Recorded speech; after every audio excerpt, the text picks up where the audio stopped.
This one's going to be a virtual delegate. Beyhan Farhadi, can you hear us? I can hear you. Can you hear me? Perfect. If you can just speak a little louder, and when you're ready, please begin. I'll do my best. Thank you. Appreciate the opportunity to respond to the motion on political activism and professional boundaries, the scope of which are antithetical to the board's core mission and values. And I'm here to offer expertise on this motion within my role as an assistant professor of education policy and equity at the University of Toronto. I also have 15 years of experience as a secondary teacher, and I'm a parent to 2 children in the TDSB. The core question that I want the board to consider is, how do we effectively educate students who need to develop skills, ways of thinking and being to respond to a complex world? How do we promote democratic engagement in a society that is increasingly divided by income inequality, a climate crisis, racial injustice, and culture wars targeting queer and trans youth? How do we promote global citizenship and raise consciousness about our responsibility to respond to justice, both here and at home, because we know that these are interconnected? These questions are at the heart of TDSB's mission to enable students not just to reach high levels of achievement and well-being, but also, quote, to acquire the knowledge, skills, and values they need to become responsible, contributing members of a democratic and sustainable society. Now, we have a range of tools to support this work already. We have curriculum that sets out the scope of instruction, a regulatory body that governs and regulates the profession, and established policies within the board that govern conduct for staff and teachers. And while there are many concerns that have been reflected, we have processes to deal with these concerns. In short, this motion offers no added value. Further, this motion is explicitly political, providing a very narrow range of interpretation for personal opinions, worldviews, and politics, with thinly veiled discriminatory examples which may have the unintended effect of further alienating families from their schools and deepening divisions between groups already in conflict. This motion does not strike a tone of caring and safe schools, but instead offers examples of content that specifically target Palestinians that are already dehumanized and vulnerable to violence. The work of education, to conclude, is not to exclude, but to hold tension between worldviews, even when they are competing, to be open to change and transformation, and to promote, yes, to promote social justice so we can better negotiate the work of living together. The work of schools is to help foster productive dialogue so we can find common ground and the inclusion of all people, even when that process is messy and difficult. This motion does not contribute to, but rather detracts us from this work. Thank you. Thank you, Beyhan. We're just going to see if there are any questions for you. Thank you so much for coming in today, and we're going to move on to the next delegate. Thank you. So just to everyone, we're just going through the list. We're at number 9 of 40 delegates. Just a reminder to folks, please don't mention any specific names of teachers or principals. You're welcome to share your concerns, but please don't mention any specific names of staff members. Up next, we have John Weatherup. Is this one? And this is a virtual delegation. John, can you hear us? Can you hear me? John, can you hear us? Can you hear me? We can. We're just asking if you can please speak up, and once you're ready, please begin. Okay, can you hear me? Yeah, it's John Weatherup. I represent the members of CUPE 4400. Is that okay? Can people hear me? We can hear you. Everyone's good? Yeah. Okay. We can hear you. John, you're going to have to turn probably down I'm running both computers here, so I just want to... Hold on, just 1 second. I'm just going to turn it all down. It's very exciting stuff happening. I know you're trying to pay attention as well to the conversations. Okay. I'm watching it on video, and the same thing. It's John Weatherup. I'm the president of CUPE 4400, and I'm never quite sure what document I'm referring to on what's going forward here, but I can say that on behalf of our 17,000 members, this is a terrible motion to go forward. It serves none of our students or staff. It's almost like McCarthyism. I think that we need to protect our staff and students, and 4400 will do everything to protect staff and students. I think we're going down the wrong path here. And people who put motions forward, then there's going to be I'm not even sure what motion we're talking about, because the one they put on the website is supposed to be amended and changed. I can tell you on behalf of 4400, we will protect all students, all staff, and all members in this process. And I'm deeply disturbed that we're going down a right-wing path of putting people in places or saying things or afraid to say things that will put our students and staff at risk. I understand that this issue is very complicated, the Palestinian-Israeli issue. I have no answers for it. I don't plan to give you any advice, but I can tell you this motion, which is completely based on right-wing ideology and McCarthyism, is inappropriate. We need to protect our students and staff what's going on in schools. We should continue to protect our staff and students in schools. And if there's issues, whether it's anti-Semitism or anti-Muslim or anti-Palestinian, the board has those processes in place to take care of those issues. But going down this path, it's almost Trumpism to me that we're now going to go in an area that is beyond us. And we saw it with LGBTQ issues now, where we have protests at our schools that threatened our students. I think we need to stand up.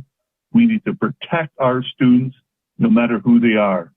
And I'm almost at odds with myself I don't want to get too over the top.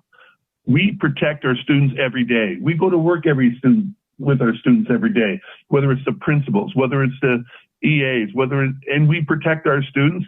This motion will hurt everybody. Vote it down. Thank you very much. Thank you, John. We're going to look to see if there's any questions for you in person or online. Seeing none, thank you so much, John, for your time. And we're going to move on to the next set of delegates, which are in person. Up next, we have... Thank you. Thank you. Up next, we have Jack Copple from the Toronto and York Region Labour Council. Hi, everyone. Can you hear me? So my name's Jack Copple. I'm here today representing the Toronto and York Region Labour Council. I'll start off by making our position on this matter very clear right out of the gate. The Labour Council, which represents over 220,000 working people in Toronto and York, firmly rejects motion 7.1 and the confusing amendments that the earlier delegate mentioned. We view this as another in a series of anti-democratic and anti-worker motions which have been brought forward recently, including one which was brought forward to the Toronto City Council this week and was thankfully defeated. So what do these motions do? The other delegates have, I think, made it clear, but put simply, they seek to restrict the charter-protected rights of working people in Toronto. Particularly, they seek to restrict their ability to make concerted political activity by exercising their right to free assembly and free speech. The Labour Council finds it to be no coincidence that motions like this one and others seek to restrict this type of activity after a massive uptick of working people standing up for justice for themselves and others. In 2023, for instance, there was more strike activity in Canada than in any other year since 1986. Working people are loudly saying enough is enough and are taking a stand for us all. Now, there are those in our society, however, who do not want to see workers stand up for themselves and who will do everything in their power to keep them down. The problem is these actions, these activities are rightly recognized to be integral to the very fabric of our society and are therefore protected by our charter. So, what do they do in turn to respond to this? Well, to restrict this charter-protected activity, they attempt to cynically exploit existing laws and bylaws and expand their powers so that they can keep working people down. And that's, in our opinion, exactly what this motion does. Once again, the Labour Council has been very clear on this issue. We oppose any attempts to restrict the charter rights of working people, and we, along with our affiliates, will do what is necessary to protect them. The Labour Council implores trustees to vote this motion down and to seek no further avenues to restrict the rights of working people, be it at the school board or elsewhere. Thank you. Thank you, Jack. Just looking to see if there are any questions for you. Thank you so much for your delegation. And we'll move on to number 11, Zaid, Zawaideh. And when you're ready, please begin. My name is Zaid. I'm a parent of 2 children in the TDSB ages 5 and 9. My family is Palestinian. I am here to speak about why the motion being presented in agenda item 7.1 should be rejected. The motion speaks of political opinion while brushing aside that what is considered political is a reflection of the era that we live in and a reflection of the nature of privilege and power structures in a society at that time. Abolishing slavery was considered political. Today, it is not. Talking about apartheid in South Africa was considered political, and today it is not. As a Palestinian family, we are very well aware of these power structures from a very young age.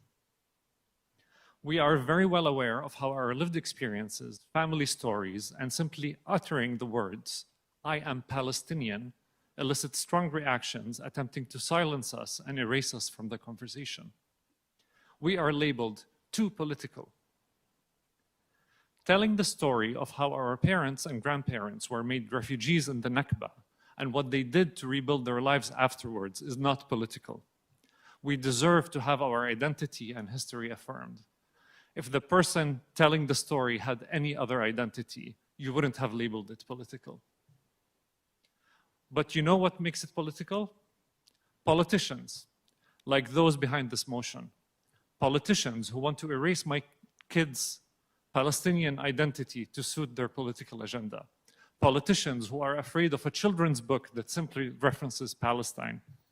My child sharing with their class that their great-grandparents came from Jaffa, Haifa, Akka, Jerusalem, and Nablus is inconvenient to your political agenda. Shame on you. The board is not only failing Palestinian families, the board is also failing teachers and staff by providing them with no resources nor guidance on how to affirm their students' identities and talk about world events without fear. Had the board provided these resources from the get-go, they wouldn't be labeled as political opinion, and teachers and staff wouldn't have to fend for themselves, covering for the failure of the board in providing them with appropriate resources. The motion quotes Minister Lecce saying, "There is no place for divisive ideologies." I agree. Erasing, silencing, and intimidating our children and the teachers supporting them is divisive. As it stands, this motion pits one group against another and runs counter to the equity policies of the TDSB and the multi-year strategic plan. It runs counter to all principles of belonging and equity. Every child matters, but not according to this motion. I call on you to withdraw the motion or reject it outright. Thank you, Zaid. We're just going to wait to see if there's any questions for you. Thank you so much for your delegation. Up next, we have Corey Silverberg. Hello, hi. Whenever you're ready. Thank you for the opportunity to speak. My name is Corey. I'm here today as a parent of a child at a TDSB school, as a former TDSB student myself. I'm also here as an educator, as a person who's Jewish, who's queer, and the grandchild of a Holocaust survivor. I'm here to share my objections to the motion regarding the review of policies and procedures and to request that it be rejected. The motion is overly vague and defines political activism so broadly that it's not useful for policy guidance or development. And it also leaves open the possibility of abuse that will fall disproportionately on already marginalized members of our TDSB community. In my school communities, I see professional activities throughout the year that unarguably fall under the banner of political activism. I see it when teachers and staff mark Orange Shirt Day. I see it when they mark Holocaust Remembrance Day. I see it in June when TDSB schools fly rainbow flags alongside Canadian flags, and teachers across the board are encouraged to include material about queer issues and identities in their teaching. I see it when speakers are invited into schools to promote Zionism, which is a political movement separate and distinct from my religion, which is Judaism. And I wonder, are these the forms of political activism that trustees seek to restrict? They may not be the current target of trustees here, but the proposed motion is the beginning of a slippery slope that could easily lead us there. Speaking about the human rights of people who are marginalized is always categorized as political activism. Speaking of the human rights of people who are not marginalized is fine. If you were a teacher in the TDSB 40 years ago and you spoke about apartheid in South Africa, you were engaging in political activism. Today, it's part of the curriculum. Today, the target is not South Africa, but Palestine. The motion insists that the lives and experiences of my child's Palestinian schoolmates, their parents and families cannot be acknowledged, let alone held up or celebrated. It insists that their grief cannot be spoken. I know what this is like because this was what it was like for my grandfather when he fled Poland for Canada. At that point, Canada's policy regarding Jews was, famously, none is too many. None was too many. I hope that some of you here recognize that horrific quote, which comes from a Canadian immigration official in 1945. I know that quote because I learned it in a TDSB school. Had I been a student a few decades earlier, I would not have learned that quote. I wouldn't have seen myself reflected in the material I was learning.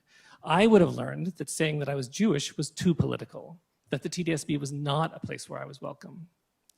This motion will return us to a time when a small group of people with power get to determine whose lives and experiences are worthy and welcome at the TDSB and whose are not.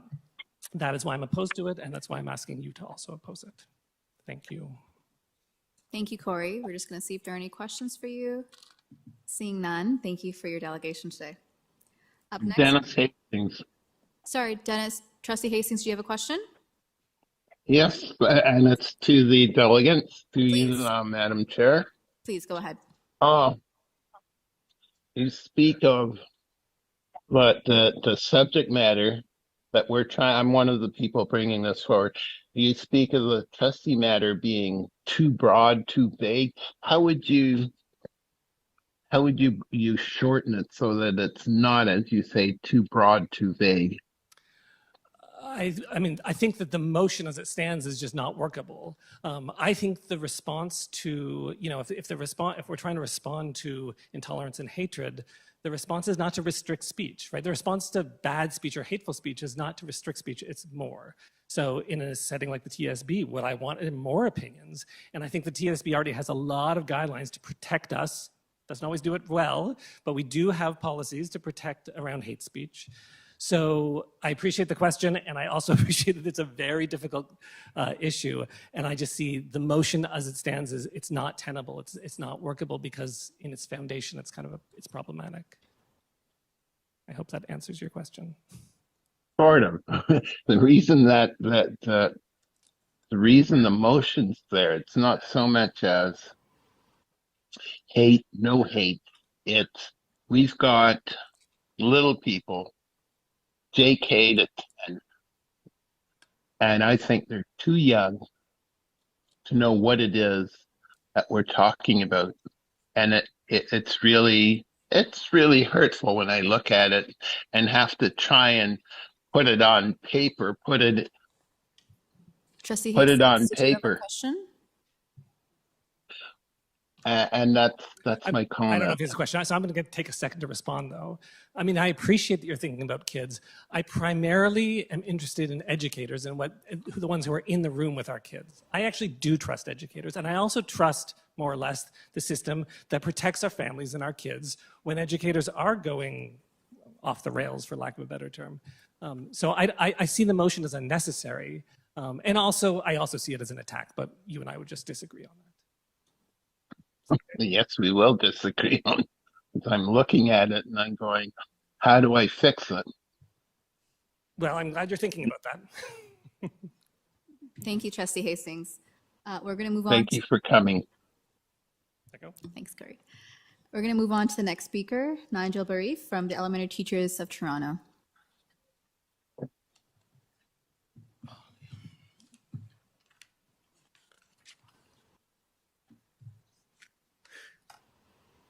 Whenever you're ready.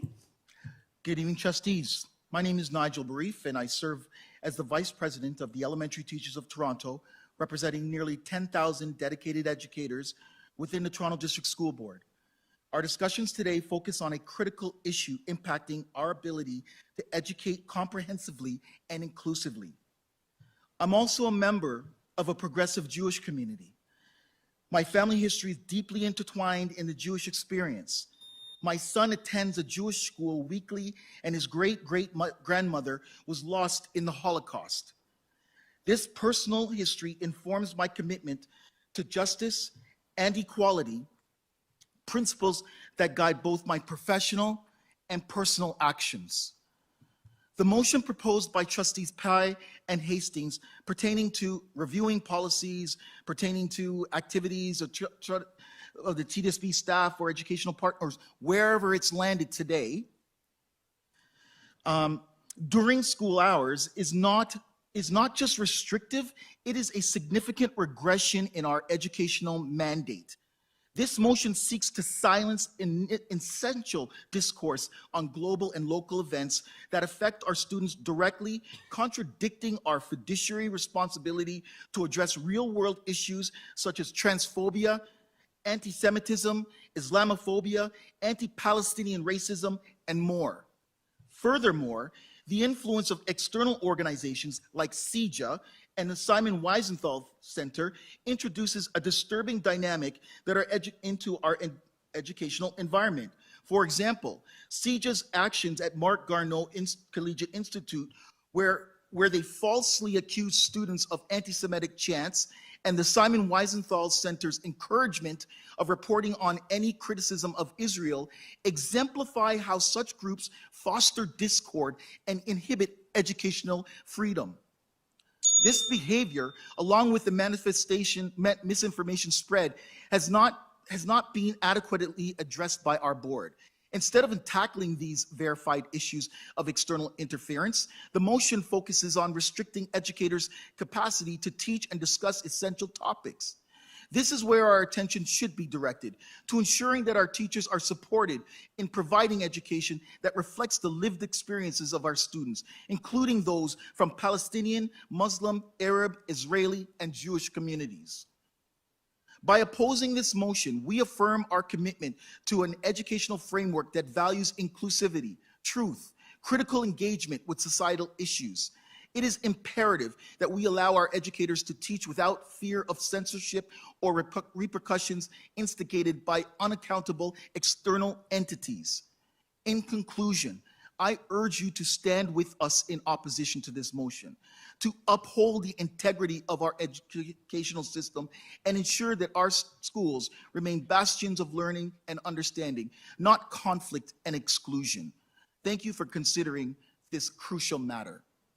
Thank you, Nigel. We're just going to see if there are any questions for you online.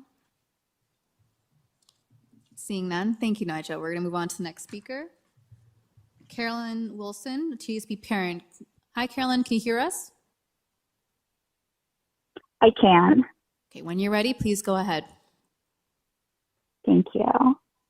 Hello, my name is Carolyn Wilson, and I am a Jewish mother of 3 children, 2 of whom attend Perth Avenue Public School. Thank you for giving me the opportunity to address the board.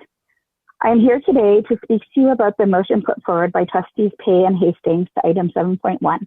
I urge you to oppose this motion. First, I draw your attention to the problematic manner in which this motion has been put forth.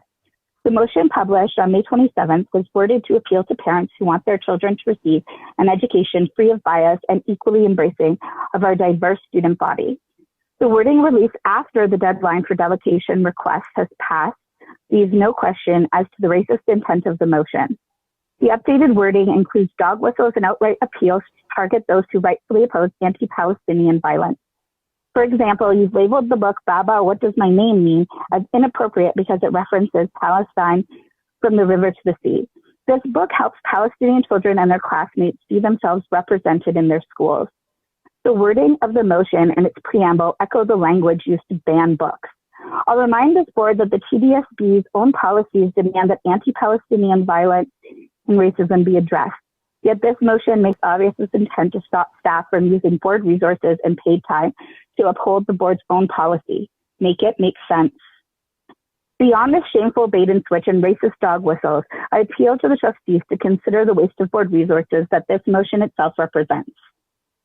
TDSB teachers are certified professionals held to public account through the Ontario College of Teachers. Our teachers have a professional responsibility to exercise good judgment in teaching our children. They have a professional responsibility to deliver the curriculum, which includes teaching about geopolitical events and guiding kids to make connections between themselves, their learning, and the world. I'm unsure of how trustees Pay and Hastings envisage teachers enacting these professional responsibilities. The college has mechanisms in place to hold teachers to public account when they do not fulfill their responsibilities. Who determines what constitutes political activism? Are they held to such public account? If only all politicians were. 2 of my children are gender non-binary. I can affirm that our education system as it stands now already reflects political bias. When adults address a room full of students as boys and girls, even my 5-year-old understands that they are being excluded. This motion will have a chilling effect on staff working to make our schools more equitable. My child, like all our students, deserves to focus on their learning without the humiliation of an adult constantly misgendering them. I want my children to continue to learn from the professional teachers who have the expertise to help kids make sense of their world in an age-appropriate way. Oppose this motion so the work can continue. Thank you. Thank you, Carolyn. There are no questions for you, so thank you so much for your time. Dennis Hastings. Oh, Carolyn, are you still there? I am. Okay, we have a question for you from Trustee Hastings. Please go ahead, Trustee Hastings. How, unless they're really bad at putting words together, how is it that you've come up with an idea that we mean to shut you up, keep you from talking, and keep you from knowing? That wasn't the intention of the motion at all. Trustee Hastings, can you repeat your question? It's a bit unclear. Can you repeat your question? Yes. How is it that you've come up with the idea that we're trying to keep you from knowing and keep you from speaking? Because that's not the intention of the motion at all. Trustee Hastings, so we're going to ask that questions relate to the presentation and they're questions of clarification. It is the presentation, and it is for clarification.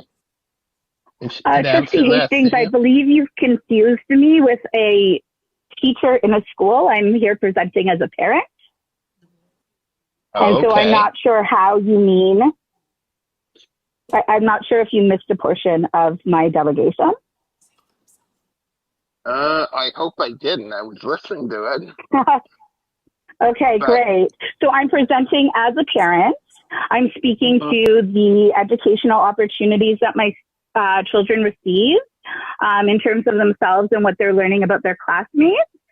I am pulling that directly from the wording of the motion, the latest version that was put together after the deadline, wherein you specifically reference and label a book talking about Palestine and Palestinian identities as inappropriate. So defining and labeling a book like this as inappropriate is itself political activism. It's a political move. So this motion seems to be out of place with what you then claim as a goal to eliminate political activism in our schools. In fact, we can see from your very motion that political activism is already there. It's an oppressive framework, and we need the work of teachers to continue in our schools to make it less oppressive. I want my kids and I want their classmates to be focused on their learning and not distracted because of the racism, the anti-Semitism, the transphobia that they do experience at times in their schools now. I want the teachers, like the amazing teachers we have now for my children who are at Perth, I want them to continue to be able to do that work and not be in fear of being targeted by even the production of a report that would investigate, which is, again, a term that you've used here, investigate what they are doing. Again, I will state to you this. Trustee Hastings, the 3 minutes is over, so we're going to move on to the next. If there are any more questions for Carolyn? No, she can remember my name. And I will, don't worry.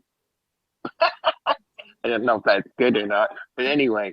Thank you, and Trustee can, Hastings. and That's I'm a good on question to email ask as yourself. well. And Thank you. So just a Yeah. reminder to trustees that according to the delegation procedure, when you do ask a question to the delegate, the question and response time combined must be within 3 minutes.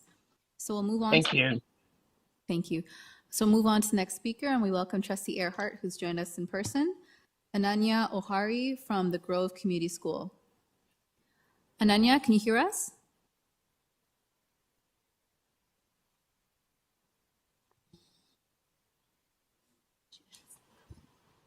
Hi, Ananya. If you press *6, you should be able to unmute yourself. oh, can you hear me now? Oh, we can hear you. We're just going to ask you to speak a little louder, and when you're ready, please begin. Okay. Thank you. I'm a mother to a racialized trans kid. She attends a TDSB school and is thriving to a great part because her school, formed around values of social justice, understands that the personal is political and celebrates and normalizes gender diversity. I'm also here because kids at this very school have had no support in processing the horrific crimes against humanity unfolding in Palestine right now. Whatever structures TDSB already has in place has kept our teachers silent.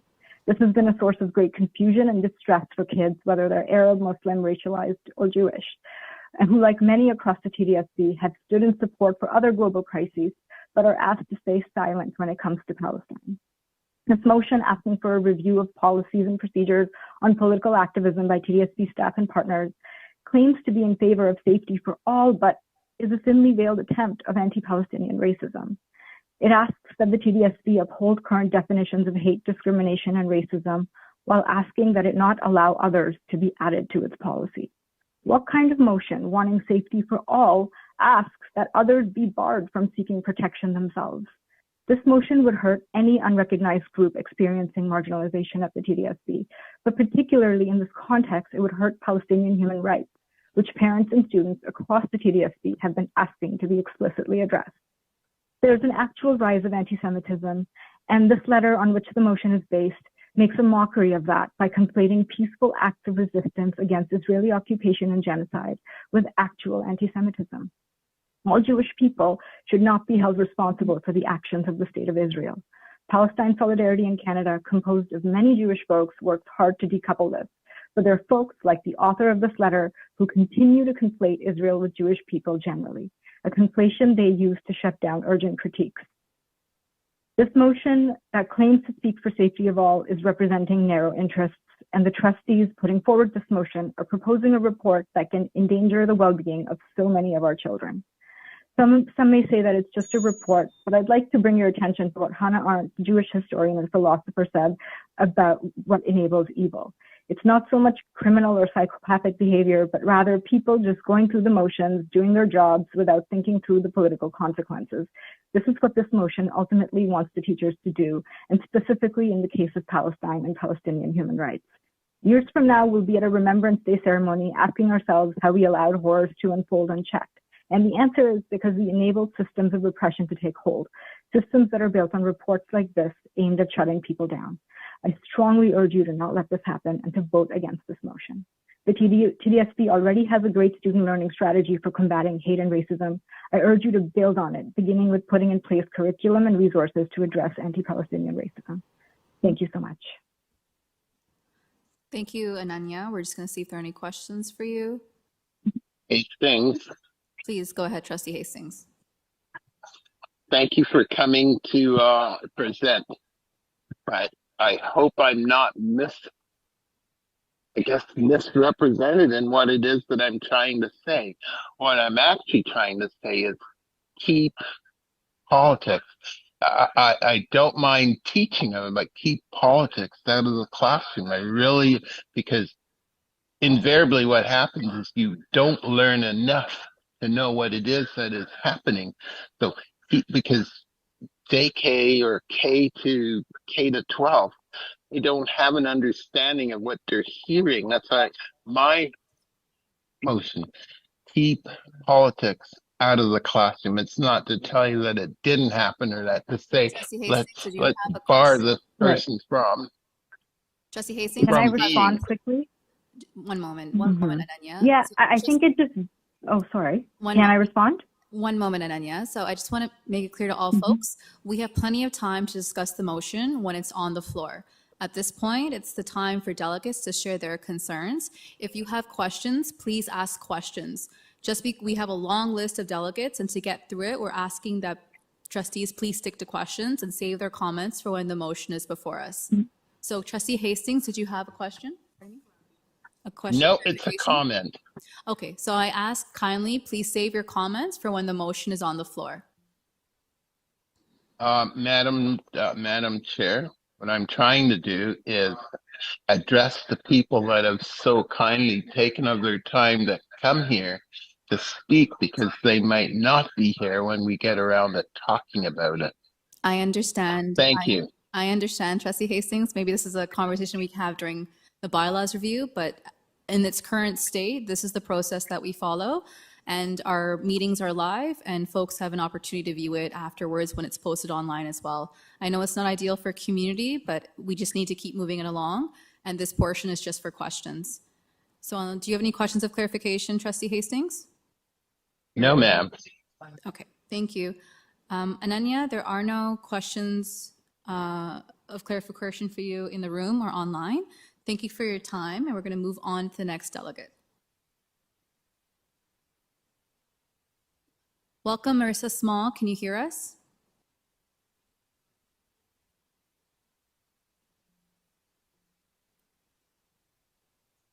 Marissa, if you can press *6, you should be able to unmute yourself.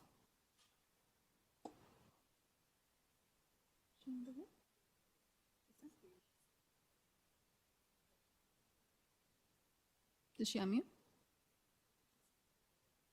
Should we move on to the next one? Okay, I think we've lost Marissa. We're going to go on to the next delegate, but we'll come back to Marissa if she joins us again. So the next delegate is Ricardo Rodriguez. I believe this is in person. Welcome, Ricardo. Before I start, could I ask people to lead by example and get off their phones? We have a policy on this board that we're trying to lead by example. So if you could just put your phone away, especially if you move this motion. Hastings, you're listening. So if you could do that, that'd be great.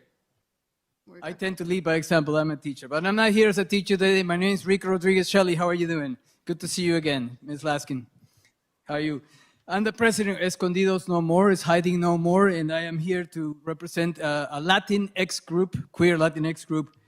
This motion purports to maintain neutrality in the TDSB classrooms, but it's essential to recognize that the proposed measures will stifle important educational discourse and limit the development of critical thinking skills among students.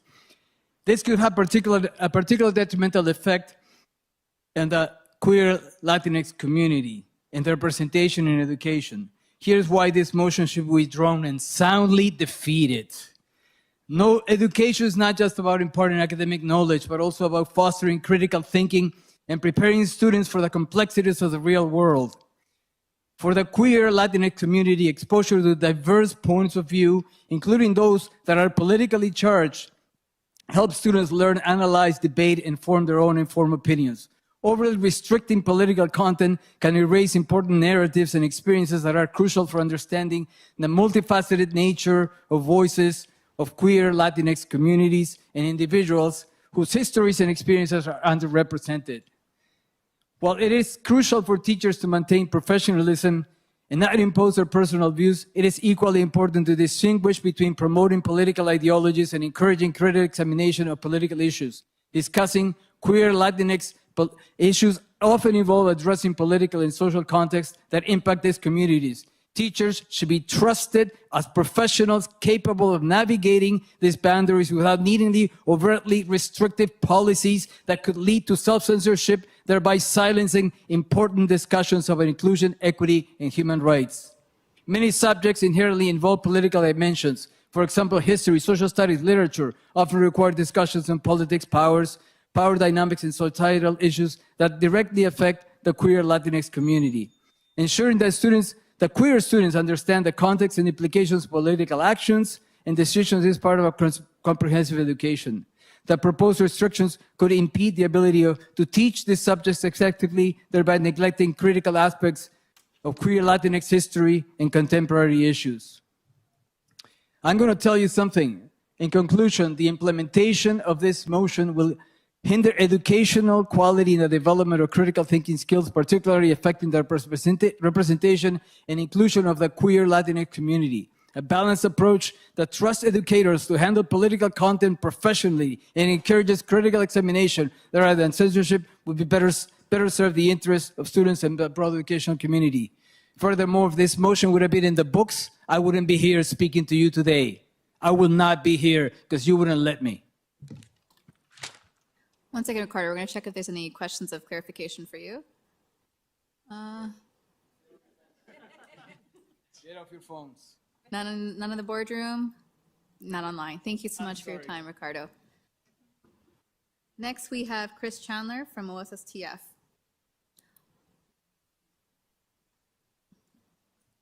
Welcome, Chris. When you're ready, please begin. Good afternoon. My name is Chris Chandler, and I'm one of the vice presidents of the Toronto Teachers Bargaining Unit of the Ontario Secondary School Teachers Federation. I represent over 5,000 contract high school teachers working in TDSB schools, and I've come today to speak about a motion which seeks basically to restrict what the movers deem to be political activism by TDSB staff from playing any part in what they imagine to be academic achievement that is somehow not political. I'm here to tell you that as a trade unionist, a teacher, a parent, and as a citizen that this motion is poorly thought out and dangerous. This motion lacks any definition of the terms political activism and political views. No reasonable person would oppose a school board eradicating hateful speech or conduct from its classrooms. In fact, many of the necessary struggles that teachers are already engaged in to support the board's equity goals are exactly that. They are political activism and political views. Minister Lecce, whom the mover and seconder cite in support of their motion, represents a government who rolled back gender identity and sexual consent curriculum because of that government's views about trans and queer rights. Doug Ford in 2018 canceled the rewriting of curriculum for truth and reconciliation with First Nations, Métis, and Indigenous peoples because he felt that would detract from his so-called back to basics agenda for schools. These were political views which do not deserve respect in our schools. Does the TDSB want to enable stakeholders opposed to social justice to better equip them to attack progressive curriculum? This motion is actually an attempt on the part of two trustees to impose their own political agendas when the TDSB already has policies and procedures to deal with hate speech and discrimination. Public education itself is a form of political activism. It depends on taxes and on spending public money on all of our students, even those with no immigration status. Our schools themselves are political activism of the deepest kind. If a teacher said to students in a TDSB civics classroom that government cuts to funding for public education partially explained a leaking roof in their school, would this be a political view? Those crying for more tax cuts would say yes. If an economics teacher taught TDSB students about growing income equality in Ontario and about the benefits of stronger rent controls in other countries, would this be political activism? Condo developers would probably think so, but that is no reason not to teach the truth. You, as trustees, are charged with an inescapably political task, the preservation and indeed the expansion of the public good. Teachers in Toronto urge you to do your duty and to turn from any interests that ask you to shy away from the best possible education for all students under your care. Thank you. Thank you, Chris. There are no questions for you. Thank you so much for your delegation today. Of course. Is this better? It's a little it's not as clear. Okay, 1 second. Let me It's a little just try to. fuzzy. Oh. I'll take you off my speakers, perhaps. See if this is better. Is this better now? Yeah, much better. Thank you. Okay, perfect. My name is Robyn Menzies, and I am the mother to a child at the Grove Community. I'm here today seeking to limit or prohibit discussions or actions of a political nature from happening on school grounds within school hours, as well as activities TDSB staff might engage in outside of paid hours on their own personal time. This is extremely problematic in theory and draconian.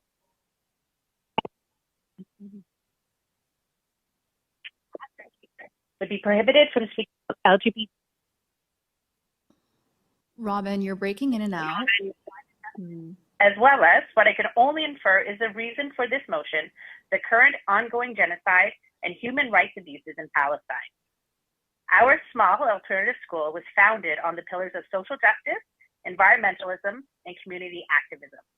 These pillars are interwoven into our curriculum and engaged with age appropriately by all of our students. They are taught to view the world through these lenses and apply critical thought to ongoing issues. They participate in many beautiful and meaningful classes, workshops, events, and protests to stand up to the things they believe in. All of these things can be deemed political. This motion is so vaguely worded that anything can be restricted. Teaching about clean water rights, the history of residential schools, colonialism, white supremacy, and yes, even the Israel-Palestine situation. All teaching through any constructive framework. Our children must be allowed to question, to investigate, to debate, and to disagree. Not allowing this does them a great disservice. We want our children to become thinkers and questioners, and not allowing them to engage in these important political conversations will only make them followers. This motion also puts all TDSB staff in an untenable position. If passed, any and all of their teaching, conduct, and opinions are open to sanctions. Current events, historical texts, literature, all could be viewed as political. And according to the motion, if they attend a pride event, an Earth Day celebration, a protest, or march, their livelihoods could be at risk. Are our teachers not allowed to voice their opinions even while off the clock? I would also like to note that I find it extremely disingenuous that this motion has been brought forth now, as most of the issues I mentioned above are already embedded in our curriculum. I can only surmise that this is a specific response to the increasingly vocal support against the ongoing genocide in Palestine over the past 7 months. With accusations of anti-Semitism and creating unsafe environments, this appears to be the only political issue that the TDSB has any interest in stopping. Trying to hide this anti-Palestinian racism in this vague definition of political speech is an extremely dangerous precedent to set and will have damning ramifications. It will shut down any talk surrounding the human rights of Palestinians, which you already effectively have, but will also allow anything seen as contention to be silenced as well.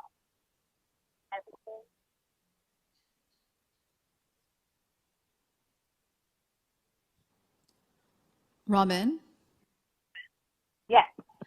Robyn, there were portions of your delegation that were cutting in and out. We do have the closed captioning on, so those of us online were able to read your delegation along. If I may suggest, perhaps you can email us your written delegation, just so that if colleagues wanted to review your delegation again, they can read over it. Yes, of course. I'm so sorry I was cutting out. No, it's okay. I tried catching your attention a few times, but I wasn't able to get you. Just give me a moment. I'm going to see if there's any questions of clarification for you. Seeing none, thank you so much. And please do email us your delegation. Thank you. Up next, we have Domenic Bellissimo. Hi, Domenic, can you hear us? If you can press *6, you should be able to hear us.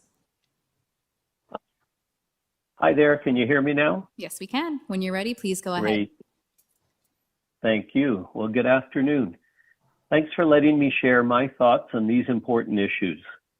So you've heard, my name is Domenic Bellissimo, and I was an employee at the TDSB prior to amalgamation. I worked as a student program worker dealing with issues of social justice, inclusion, and equity.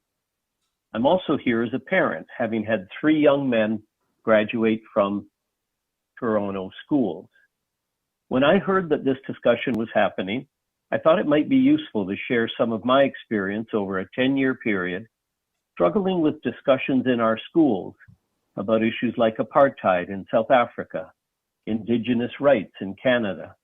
You know, the conversations were as difficult then as they are now when dealing with international war, dealing with sexual identity, and human rights.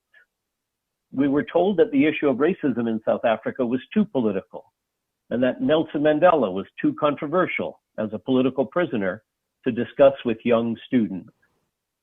Some even called him a terrorist. Well, we all know what happened when that prisoner became president of South Africa and visited the Sky Dome and spoke to tens of thousands of TDSB students. That was a life-changing experience for many of those young children, and some of them have become educators right here in our board. I'm also here today to encourage the board to continue with a forward-looking approach, despite the difficulties that may arise from time to time. Were it not for progressive thinking boards of education around the province, my own children would not have learned about the Holocaust, the Rwanda genocide, violence against women, or the Indigenous missing women and girls, or even climate change for that matter. I'm also glad they learned about safe and healthy relationships from their teachers. There will never be unanimity on any of these political struggles occurring around us today in the Middle East or Ukraine. But we know that social media and 24-hour access to information ensures that our students are hearing about it. We as educators have a special responsibility then to develop the kind of critical thinking we want in our students as global citizens. We don't have to agree, but we do have to engage in these discussions in a safe, respectful, and careful manner when dealing with controversial issues. I believe the employees, trustees, and parents of the TDSB have the capacity to understand and accept that. I ask that you not restrict or remove the opportunities for students to participate in these difficult experiences. When handled properly, I recall that they were some of the best discussions students ever had. Thanks for listening. Thank you, Domenic. We're going to see if there are any questions of clarification for you. Seeing none, thank you so much for coming in to speak to us. So Marissa Small is back online. We're going to go to delegate number 22, and then we'll come back to delegate number 16, just because she's there. So welcome, Shay-Lea, Anishinaabe, Kwe, O'Brien. When you're ready, please begin.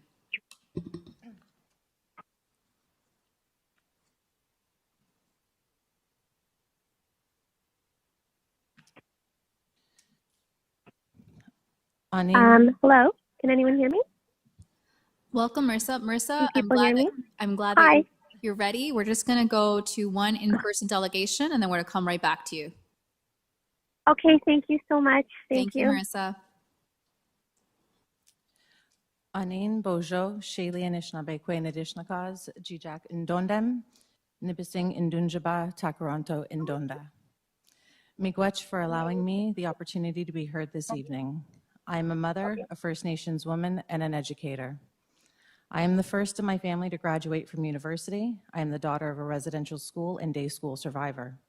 If I were born in Saskatchewan, I too would have been made to attend a residential school. I share these things with you because my being here, my employment, my very existence is political. This motion and proposal being discussed is political. Paulo Freire's pedagogy of the oppressed. All education is political. Teaching is never a neutral act. Who becomes elected? Who creates the curriculum, the policies, the textbooks, and whose voices are missing in those pages?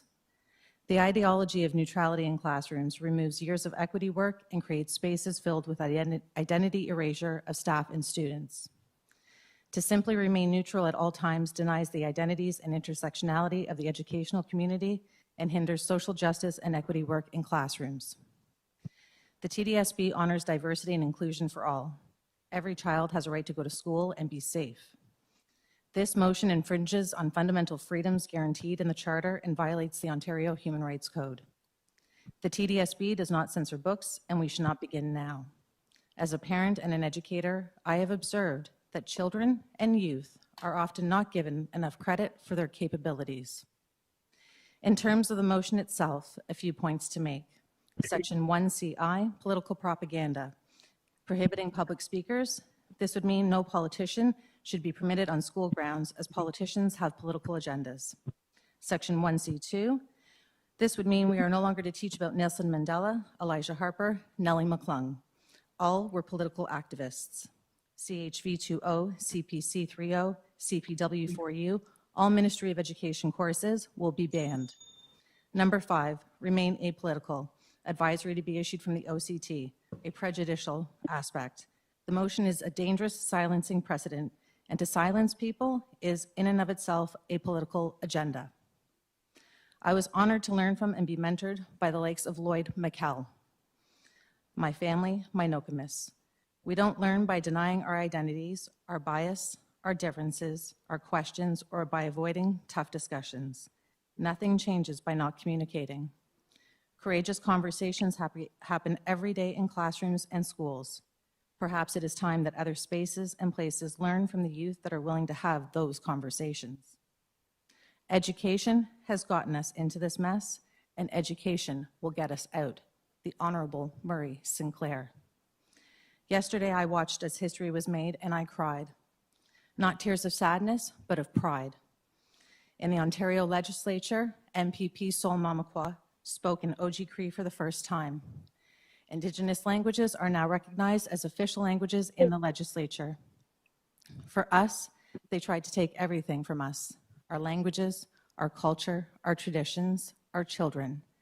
If this motion passes, I would not be permitted to discuss this in a TDSB classroom. Chimigwech for your time. Thank you. Was there a question online for this delegate?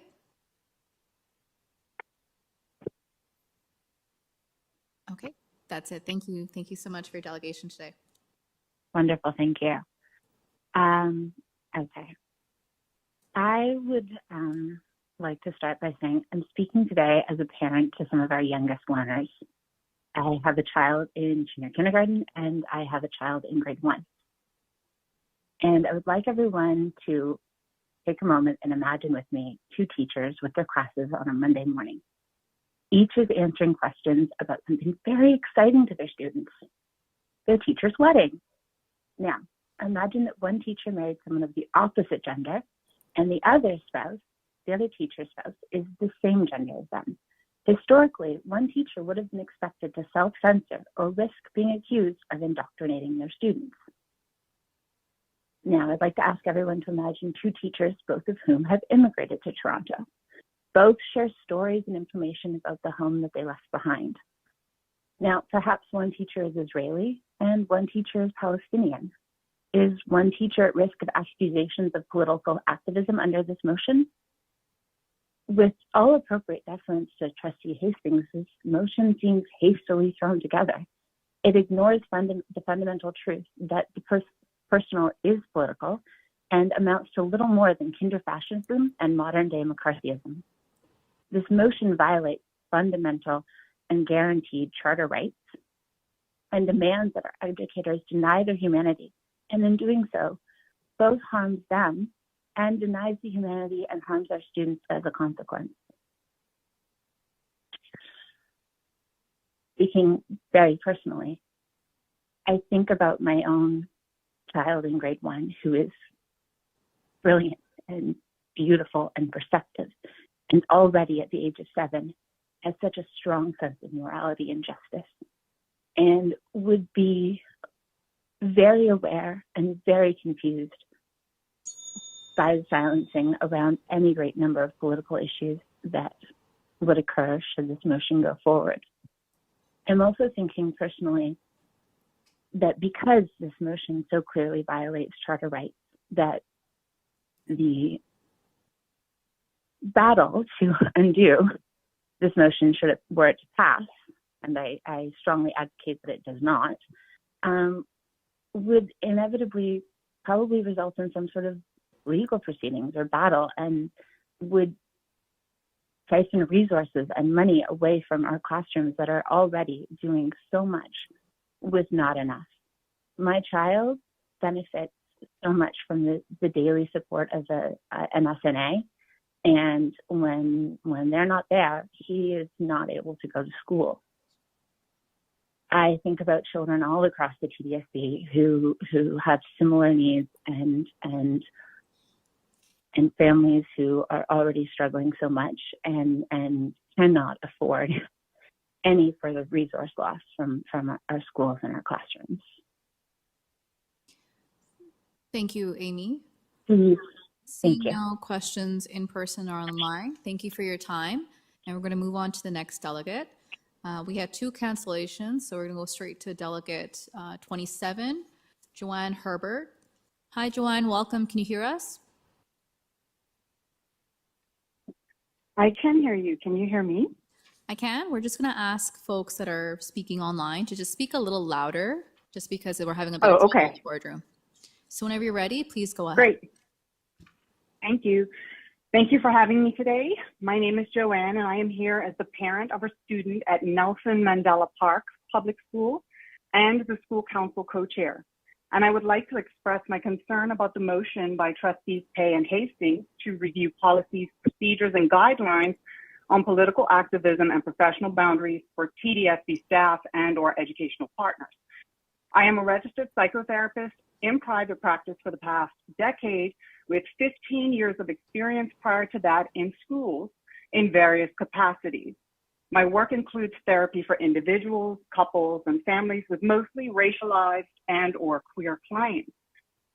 We are regularly addressing atrocities happening in the world, and our children and their friends are not shielded from it. I have concerns about the motion in the attached Appendix A. First, let me clarify the statement in Appendix A, which uses the following false incident as one of 5 to support this motion. Quote, TDSB Nelson Mandela Elementary Public School features by known instigator Gada Sasa with one goal to indoctrinate children. As per the principal at Nelson Mandela Park Public School, and I quote, no, we are not having speeches by Gada Sasa.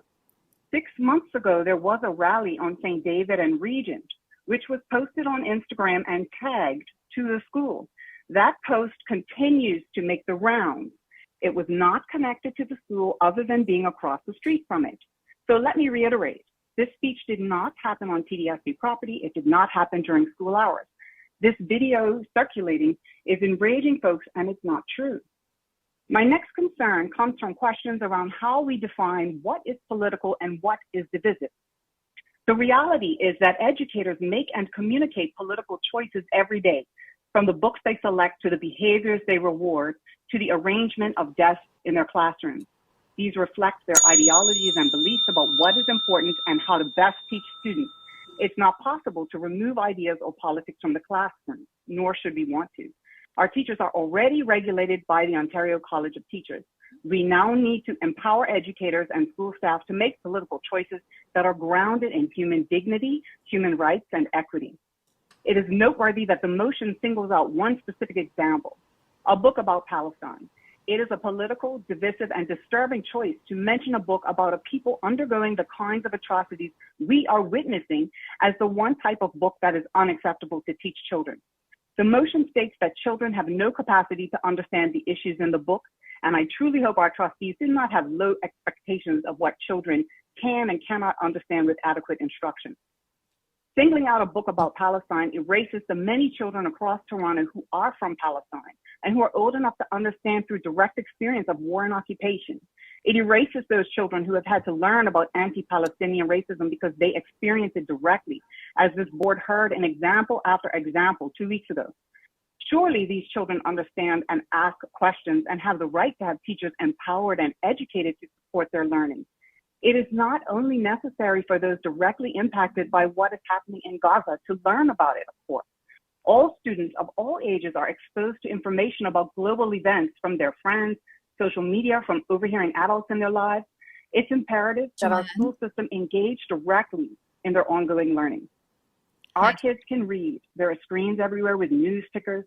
In the lobby of my building, at my kid's doctor's office, while waiting, yes.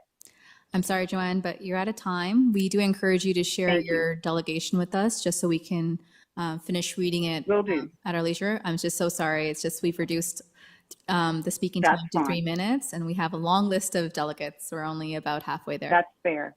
Thank you. Thank you. We're just going to see if there's any questions of clarification for you. Trustee Williams. Trustee Williams, please go ahead. Thank you, Joanna, for coming and delegating to this committee this evening. I guess my question of clarification, I'm just interested in getting some clarity in what you that you're finishing your thought. You were mid-sentence, and I'd really like to hear. I would just like to get some clarity in understanding your full delegation, if you wouldn't mind, through the chair. Trustee Williams, I'm so sorry, but we're going to be really strict on the questions of clarification bylaw that's written in the delegation procedure, but we encourage Joanne to please share her delegation with us. Do you have any other questions of clarification, Trustee Williams? Through the chair, thank you. I appreciate that. Thank you. I know your intent, Trustee Williams, and I'm all for it any other night, but we have 41 speakers to go through. Joanne, we don't have any other questions for you, but again, seeing the interest in your delegation, please do share it with us. Thank you so much. Have a good night. You too. Up next, we have Imtiaz Bala, who is joining us virtually. Imtiaz. Hi, can everybody hear me? We can, but we're just encouraging folks to speak a little louder just so we can hear you in the boardroom. Okay, it's the first time in my life I've been asked to speak louder. I'm one of those naturally loud people, but I won't take the full 3 minutes. I have significant concerns with Trustee Hastings' proposal, and I echo the comment 2 speakers ago that it is a bit hasty. Now, this proposal is very similar to what the Republicans are doing in the United States, especially in Florida. Ban certain books and certain types of views.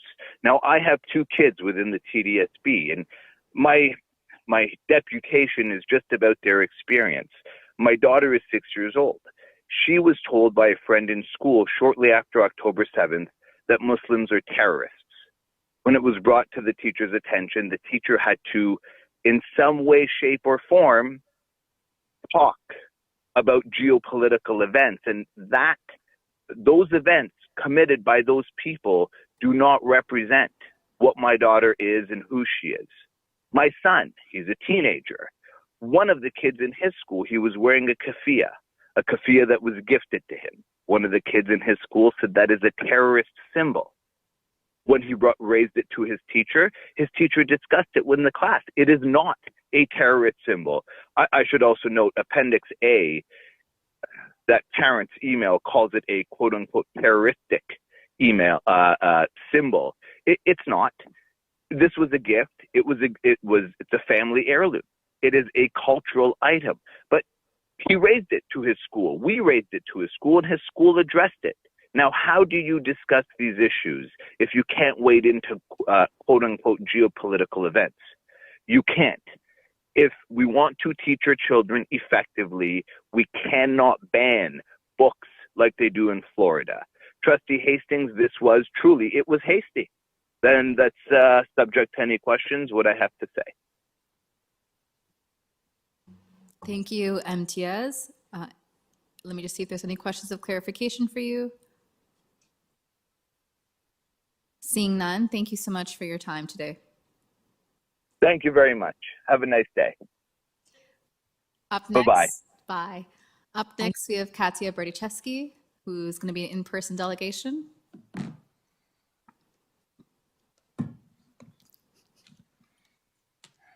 Whenever you're ready, please go ahead.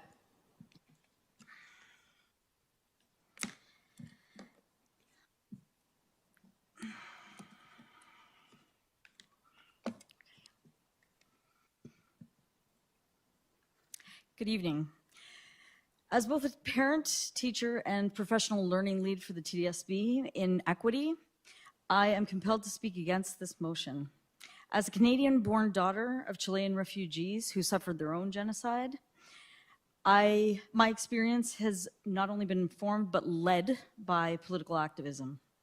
I can affirm that educators and parents alike share values, ideas, beliefs, and rights and responsibilities with our students and our children. This is a fact. It is actually the job. If we are not concerned with the engagement of our students and our children and their human rights, then why are we even here? It is interesting that this motion dares to criticize education workers for exercising their individual human rights and emphasizes that they should not be pushing a political agenda in their educational environments or elsewhere. Yet that is precisely what this motion is doing. It is safeguarding the status quo, victim blaming, uninformed and historically inaccurate and incorrect versions of factual information that are misconstrued and conflated in order to deter from fact and obscure the elephant in the room. As a parent, I want my children to be challenged, to have debates and enrich themselves with the wealth and knowledge of experiences shared in their classrooms and schools. I want their skills to be honed and for them to discover that disagreements are part of the human experience and learning from one another, seeing everyone as a human being worthy of understanding and compassion is paramount to their growth and health. The TDSB's own equity policy and the curriculum of courses such as equity, diversity, and social justice, and our very own locally developed genocide course, which I was invited to teach and declined due to my own trauma, underscore the importance of engaging with difficult and often uncomfortable historical and contemporary issues.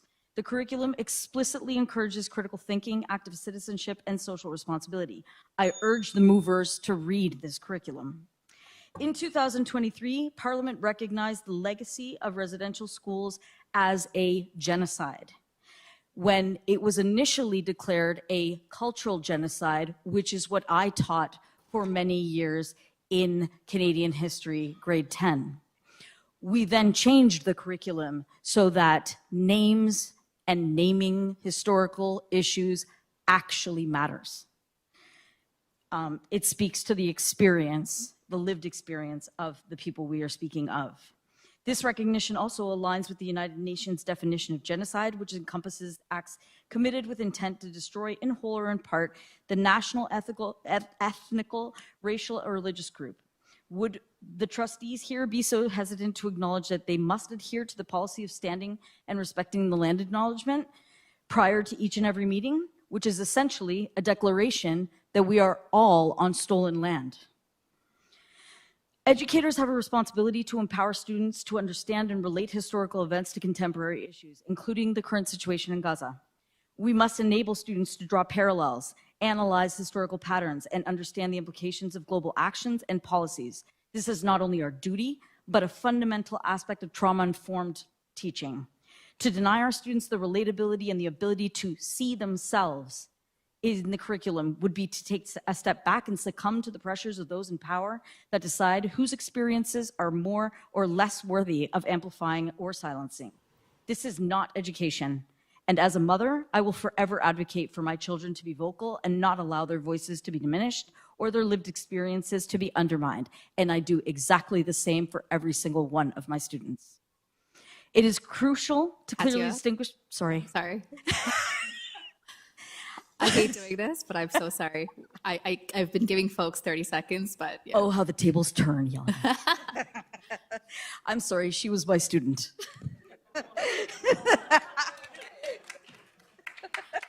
She taught me what equity was, so it's great to see her here. Any questions? Questions? Seeing none, thank you. And we encourage you to share your delegation with us so we can review it later. And the final delegate on this item, Hasib Hassan, for the National Council of Canadian Muslims. Welcome, Hasib.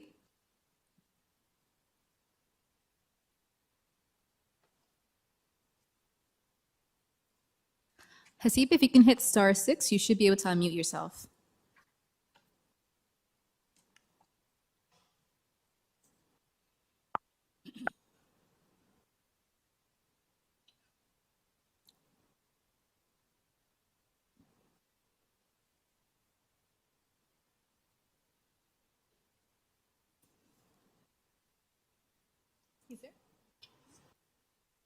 Hi, Hasib, can you hear us? So if you hit *6, you should be able to unmute yourself.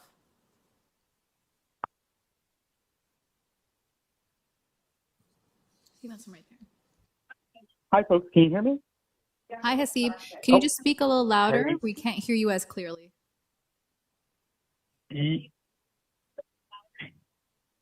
Yes, can you hear me now? Is this better? A little louder, and then you should be good to go. And when you're ready, please begin. Perfect. Thank you so much. Good evening, trustees. My name is Hasib Hassan. I'm the Education Advocacy Coordinator for the National Council of Canadian Muslims, or NCCM, and an OCT certified teacher. For over a decade, NCCM has been helping to ensure that schools are places where all kids can learn and where everyone can work free of harassment. We've been a reasonable voice and trusted partner of the TDSB. Our members have been seconded to serve on equity councils and have advised on anti-racism policy surrounding Islamophobia. Today, I'm speaking in opposition of Motion 7.1. Since October of last year, NCCM has heard hundreds of cases concerning the mistreatment of Muslim and Palestinian staff and students in schools in Ontario. These cases are often directly connected to tensions about the conflict in Gaza. These cases involve repeated incidences of violence, bullying, unfair suspensions, surveillance, unnecessary police reports, and unchecked discriminatory language in schools. These cases have had serious effects on student learning outcomes and have affected the mental health of staff, students, and parents. With tens of thousands dead, our community is hurting. Many Palestinians in Toronto have lost hundreds of family members in what the ICJ has called plausible genocide. Palestinian families in Toronto still have family and friends who are trapped, injured, or who have been killed in the Gaza Strip. This has resulted in members of our community, along with allies, showing up to protest, talking to their elected officials, and organizing walkouts in their schools to show solidarity and advocate on behalf of Palestinian human rights. Today's motion will only further anti-Palestinian discrimination in our schools. Muslims and Palestinian teachers have a fundamental and charter-protected right to speak about the atrocities that their families and communities are facing in Gaza. Teachers and teachers unions have a long tradition of activism and have consistently taken stances on issues that do not always have a direct correlation with public education. Unions across Canada have actively called for an immediate ceasefire, including the Elementary Teachers Federation of Ontario. This motion sets a dangerous precedent that will lead to more surveilling of Muslim and Palestinian teachers. If a teacher were to say Black Lives Matter, would that be deemed as political activism? If a teacher were to work to combat gun violence in their schools, would that be deemed as political activism? If a teacher were to ask students to send letters to their elected officials on combating climate change or advocating for Indigenous rights, would that be deemed as political activism?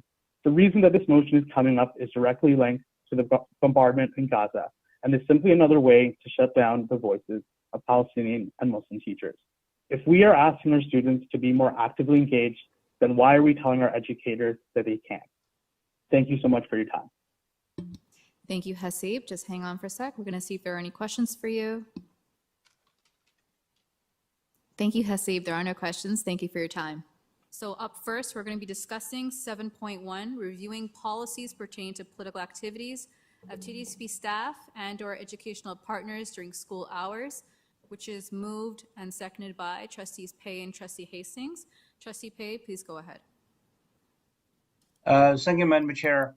I have the honor to move adoption of motion calling for the measures to establish professional boundaries between students at the schools operated by the board and the professional staff of the board with respect to political activism.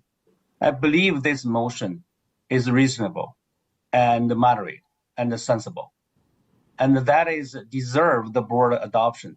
It puts student safety and well-being first, and is designed and intended to ensure a welcoming, inclusive environment for all students.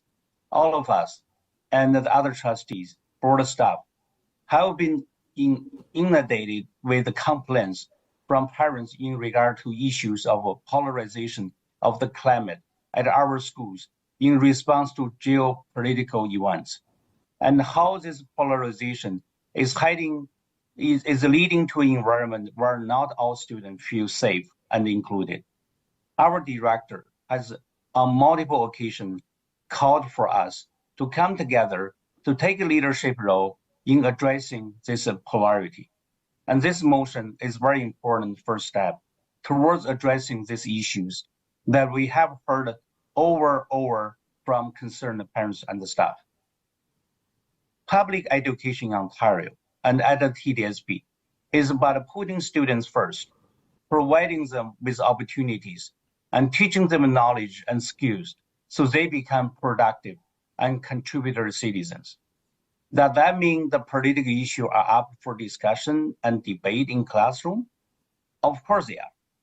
Our board teaches according to the Ontario curriculum, which provides for many occasions for discussing current issues, exposing students to diverse points of view, and encouraging students to engage in critical thinking and develop and defend their own opinions.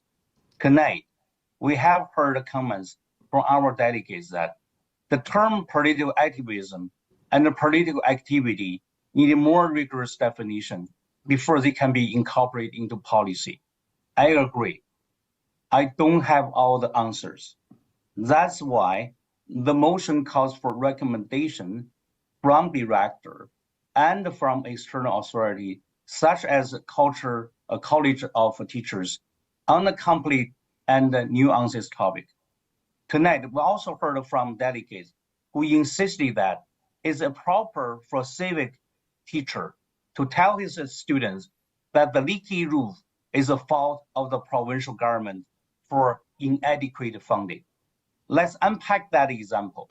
That could be one of the explanations, but if the teacher presented as the one and only explanation and refused to consider any other suggested by students, that would indeed cross the line between education and the propaganda.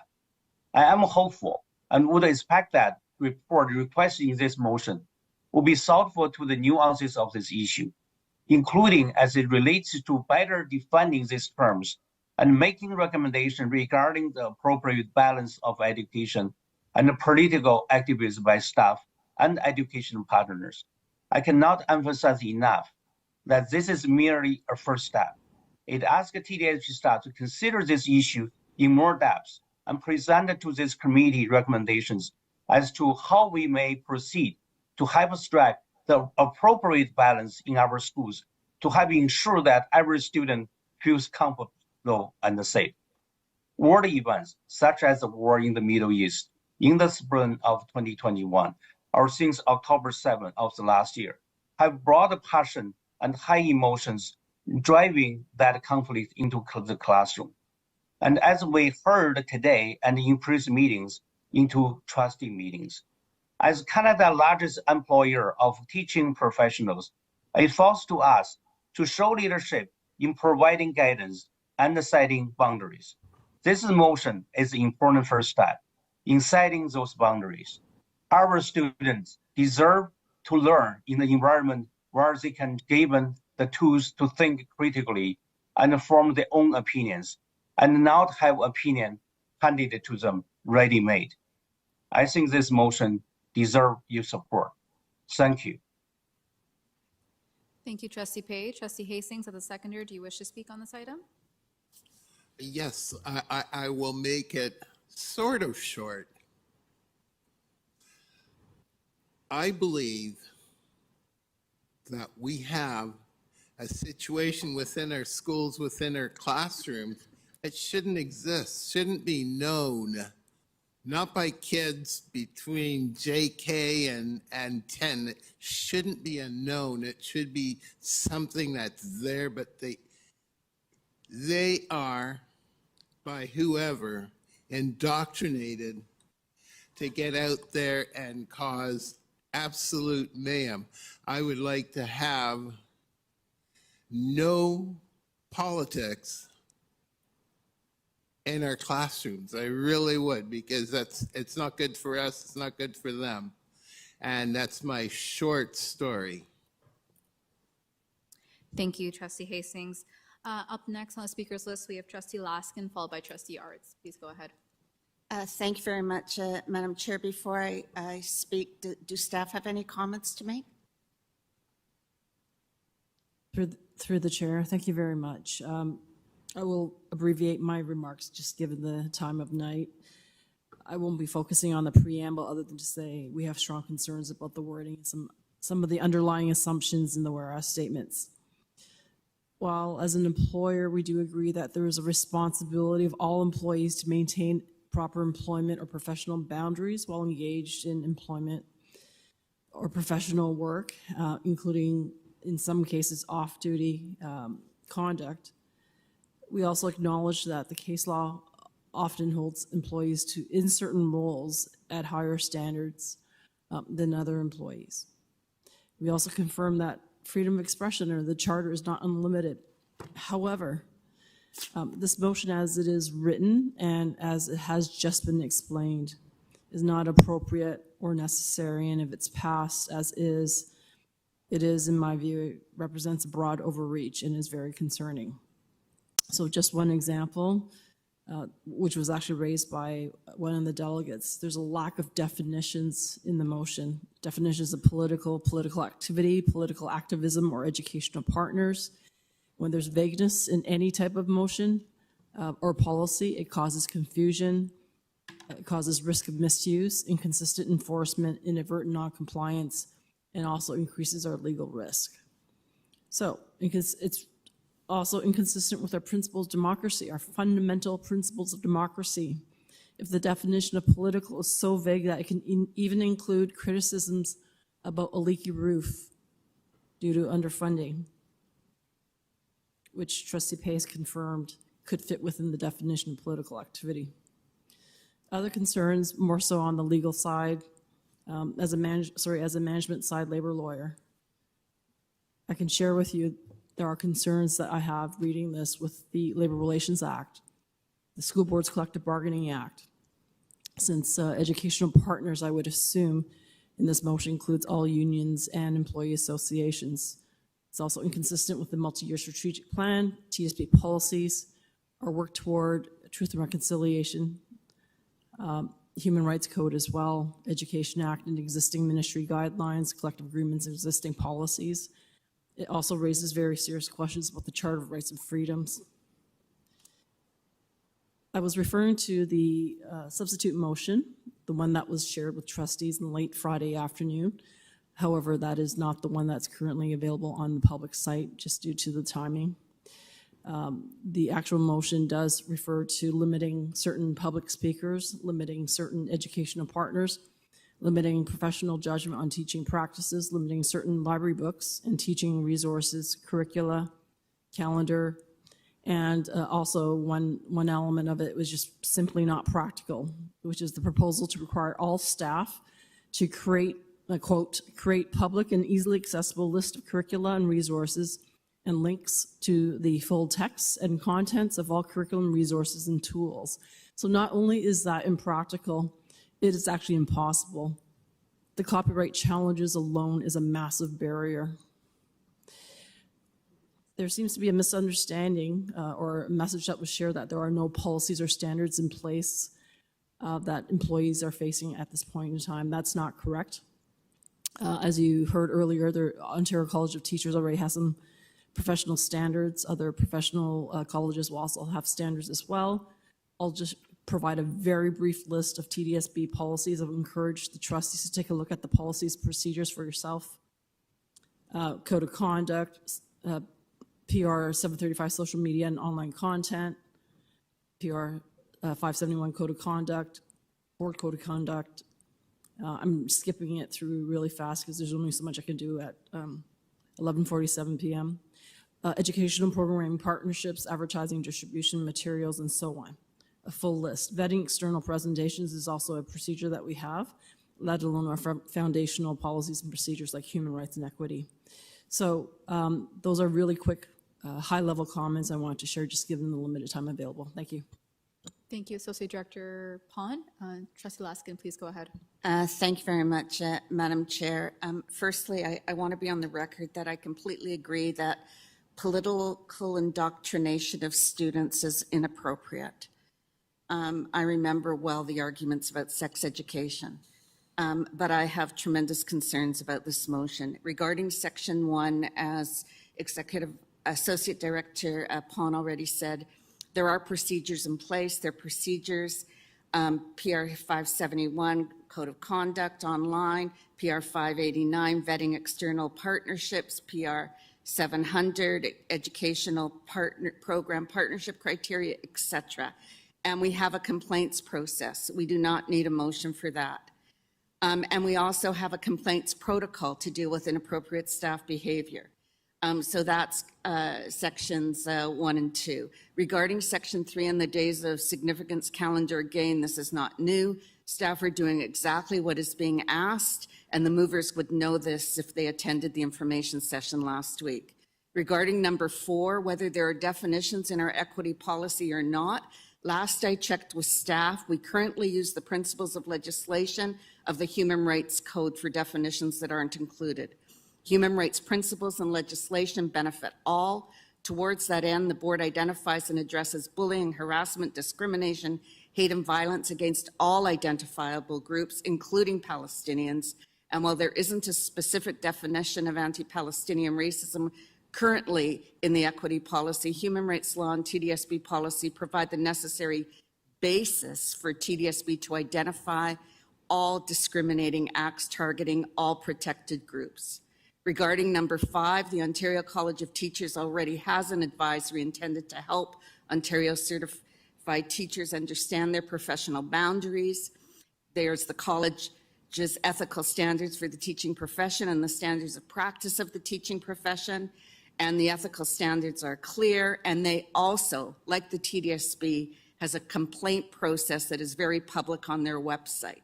Yes, it's frustrating that the TDSB complaint process and the OC complaint process take too long, and perhaps the ministry can be helpful in providing board resources to support these.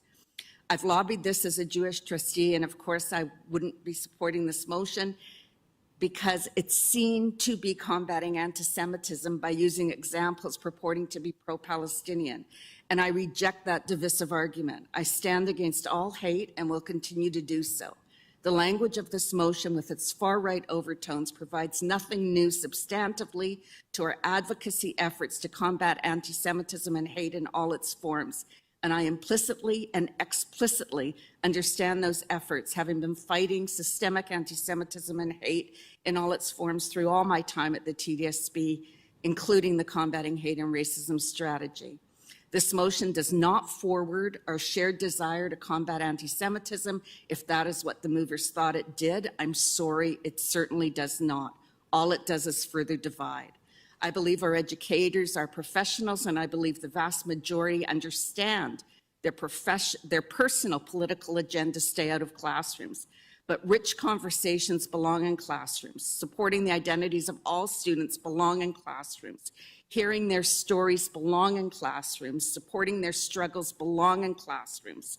But I also believe educators need support to deal with difficult and controversial issues that are outside of their personal experience and make their way into our classrooms, because schools are microcosms of community. And we must provide them with guidance, resources, and tools to support those conversations. And guess what? We have those too. But the Ministry of Education does have a role to play. And instead of the off-the-cuff statements that the minister makes blaming school boards, perhaps they could actually provide resources. And they could respond to our board's letter of April 3rd, where we had an urgent request for them to better support school boards across Ontario in combating incidents of hate and racism within schools. Their silence speaks volumes.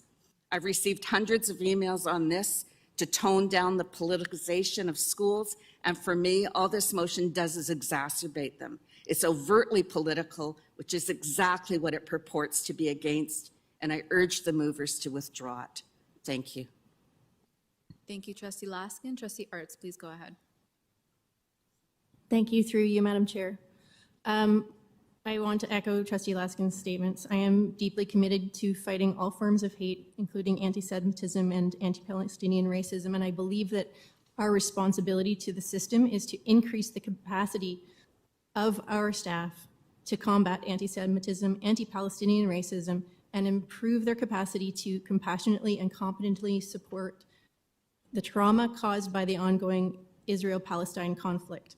I would welcome from the minister, as Trustee Laskin said, the Ministry of Education, support for this and resources, as would all boards. But I'm going to give you a bit of my history. I've not been a trustee as long as Trustee Laskin, but in my 6 years, almost 6 years here as a trustee, many groups and individuals have reached out to me over the years asking me to ban politics in the classroom. In 2020, after George Floyd was murdered and the education system moved to provide critical supports and conversations for students around anti-Black racism, I received hundreds of emails from people claiming that diversity education and combating anti-Black racism was political and had no place in our schools. In 2021, when the province moved to recognize Tamil genocide and the TDSB followed suit, trustees were inundated with emails opposed to the recognition, labeling the fight for recognition as politics.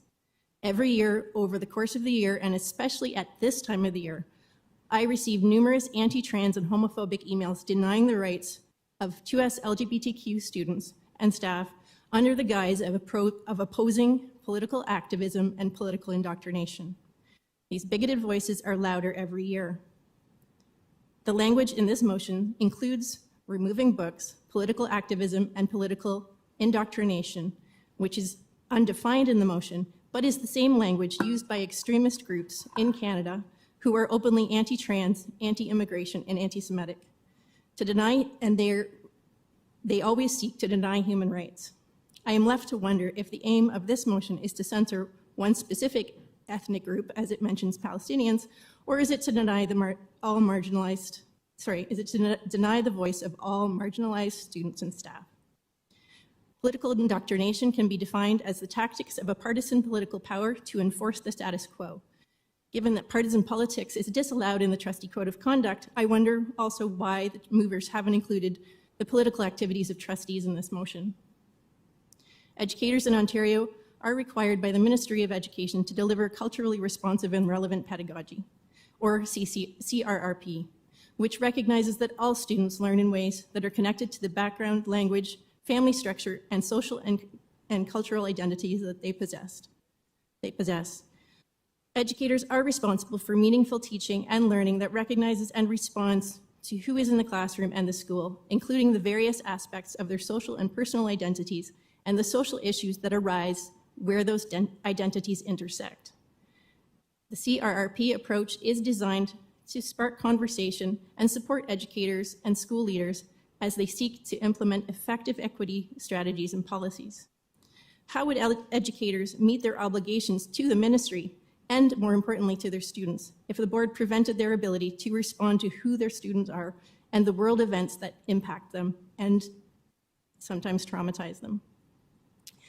Like Trustee Laskin, I would urge the movers to withdraw this motion that does not clearly differentiate itself from the extremist language that is impacting our students across the system.